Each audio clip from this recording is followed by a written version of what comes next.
Falar sobre educação para a sexualidade dá medo. Então agora imaginem falar sobre educação para a sexualidade no autismo. Então, vamos juntar as dois e falar sobre a importância da educação sexual no autismo. Notem que eu não disse que íamos discutir a importância, se era importante sequer, a educação sexual no autismo. Eu estou a afirmar que é. Eu vou explicar o porquê, mas antes vamos distinguir dois conceitos: sexualidade e autismo. A sexualidade ela é algo que faz parte de nós e influencia vários fatores da nossa vida, desde os nossos valores, as nossas relações, a maneira como nos relacionamos, a maneira como lidamos com a intimidade, entre outras muitas coisas. Logo, quem diz que as pessoas com autismo também não a têm? Se eles são humanos, também vão a ter, certo? E olhem que eu não estou a dizer todas as características da sexualidade e o que é que ela influencia, tirei do ar. De acordo com a Organização Mundial de Saúde, a sexualidade influencia todas estas coisas. O que é que a educação sexual vai trabalhar?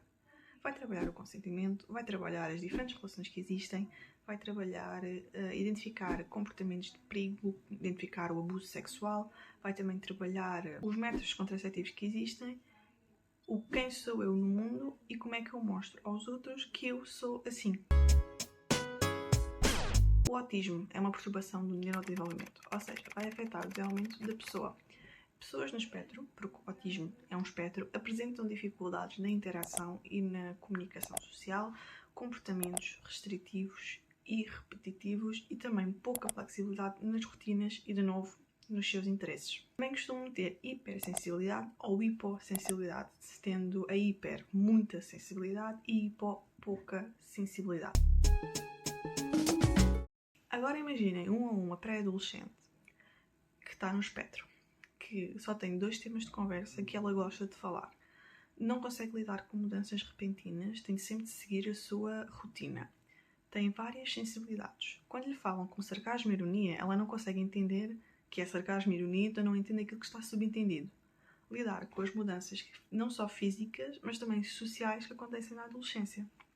Porquê é que eu estou a ligar tanto à adolescência com a educação para a sexualidade?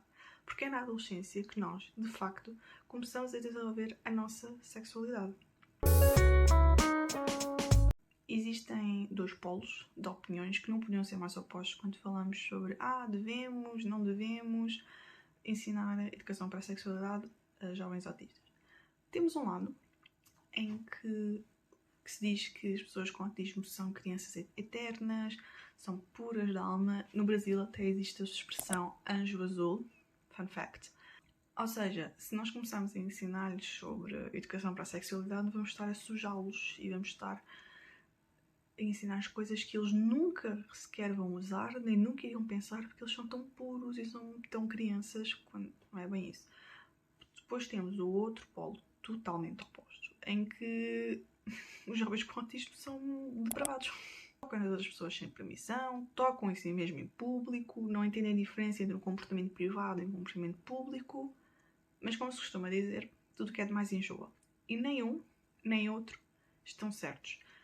As pessoas com autismo não são crianças eternas e também não são monstros sexuais que não se sabem comportar.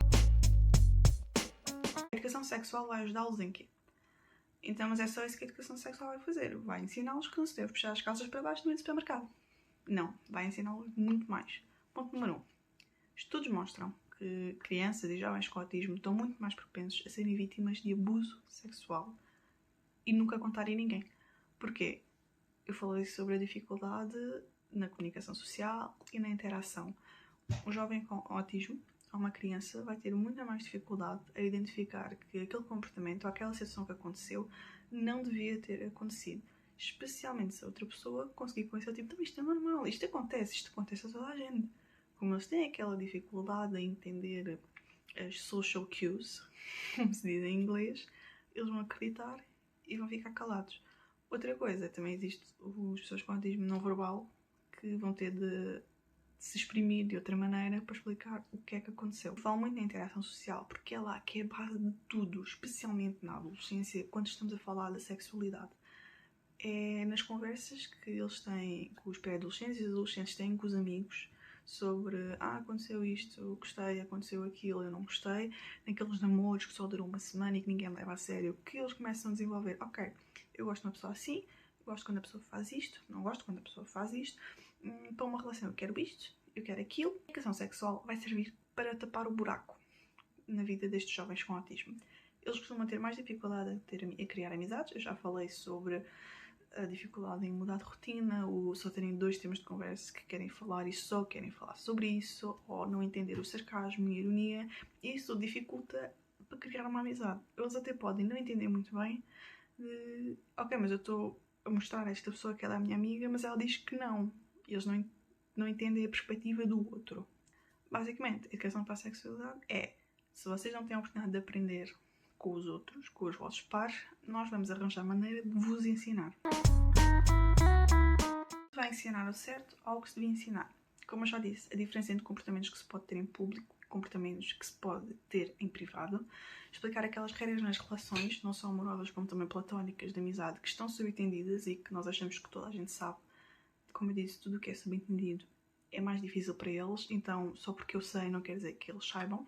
E também as tais regras que nós aprendemos através da experiência que estes jovens podem não ter. Como lidar com as mudanças que estão a acontecer no nosso corpo por causa da adolescência e a partir daí criar hábitos de higiene novos e também como preparar e agir na menstruação. Mas eu vou falar só sobre a menstruação já a seguir. Como colocar-nos na perspectiva do outro, eu já tinha falado sobre a dificuldade que eles têm de mas eu estou a agir como eu gostava que agissem comigo, porque é que tu não gostas? Porque, não é porque a outra pessoa não gosta da maneira como tu ages, mas há aquela dificuldade em colocar-se na perspectiva do outro. Como criar uma boa impressão, como impor e criar limites, voltamos a falar do consentimento, dos comportamentos de perigo, o que é necessário para ter uma amizade e um namoro, e temos de adaptar a informação que é como num currículo normal de educação para a sexualidade para as necessidades que estes jovens têm específicas. Como podemos adaptar? Usar histórias sociais ou modelos desenhadas para transmitir a informação, usar vídeos que mostrem como devemos fazer interações sociais, usar o jovem como ator na produção desses vídeos para depois, quando ele for visionar o vídeo, ter ainda mais facilidade em colocar-se no lugar da pessoa que está a ver e dizer eu tenho de agir assim.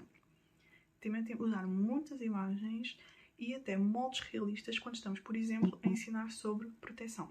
Simplificar, mas ser direto.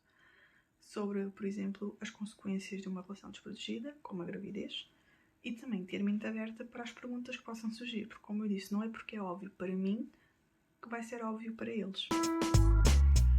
Autismo e menstruação. O que fazer? Explicar antecipadamente o que é a menstruação, para que é que ela serve, é muito importante, porque não ficar tipo, ok, eu vou sangrar todos os meses, certo, mas porquê? Porquê é que isto acontece? Explicar também os sintomas que podem existir, tanto antes como durante, e para isso podemos usar as histórias sociais, que eu faço personalizadas no meu site, se quiserem, e as bandas desenhadas outra vez. Descobrir qual é o melhor método, tendo em conta a sensibilidade. Será que é o penso? Será que é o tampão? Será que é o copo? Colocar alarmes no telemóvel ou no relógio digital para relembrar a troca do tal método que se escolher e também ter um calendário onde estão marcados os dias em que a menstruação pode aparecer. Concluindo, ninguém vai ensinar ninguém a fazer bebés. Ou melhor, vamos. Também vamos ensinar como não os fazer e as responsabilidades que advêm se eles decidirem não ser responsáveis e os fizerem. No fundo, isto vai proteger os jovens de uma situação desconfortável para eles, para mim e para ti, quanto aos comportamentos que se podem ter. E se quiserem saber mais sobre o tema, também podem ler o meu artigo no Substack, Modelos São Inocentes como as Crianças, que o link está na descrição. Tchau!